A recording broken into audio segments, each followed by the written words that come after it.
என்ன special Valentine's டேக்குன்னு கேட்டா always நமக்கு வேலண்டைன் தாண்டின்னு சொல்லிட்டாப்புல. சரி வெளியவாது போலான்னு பார்த்தா அப்படின்னு இந்த பையன் வேற ஒரே அன்பு தொல்லை. எனக்கு ஜூஜுனா கொஞ்சம் பயன்றதால அவளை போடான்னு கெஞ்சி கூத்தாடி அமுச்சு விட்டுட்டு நாங்களும் கிளம்பியாச்சு எங்களோட mini Valentine day puri அவுட்டிங்காக panipuri அவுட்டிங்காக.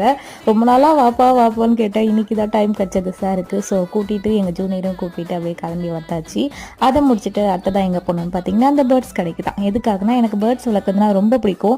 But இப்போதைக்கு முடியல, ஃப்யூச்சரில் பார்த்துக்கலாம். இப்போதைக்கு வெளியே இருக்கிற பேர்ட்ஸ்க்காவது சாப்பாடு வைக்கலாம் அப்படின்னு சொல்லிட்டு தான் அந்த தேனை அதெல்லாம் வாங்கிட்டு அது வைக்கிறதுக்கு டப்பாலாம் வாங்கிட்டு அப்படியே கொஞ்சம் அந்த ஃபிஷ் எல்லாம் சுற்றி பார்த்துட்டு இருந்தோம். அதுலேயும் இந்த ஐட்டத்தை பாருங்களேன், எப்படிலாம் யோசிக்கிறீங்கடா அப்படின்னு தான் இருந்தது. பட் இதெல்லாம் சின்ன வயசுலேயே வந்துச்சுன்னு சொல்லிட்டு என் புருஷன் பல்பு கொடுத்துட்டாப்புல. ஸோ அப்படியே ஃபிஷ் எல்லாம் பார்த்துட்டு வீடு கிளம்பியாச்சு. போகிற வழியில் இந்த மிரர் ஸ்டிக்கர் ஒன்று வாங்கியிருந்தோம் ட்ரை பண்ணலாம் சொல்லிட்டு. பட் எங்கள் நேரம் கொஞ்சம் டேமேஜாக போச்சு.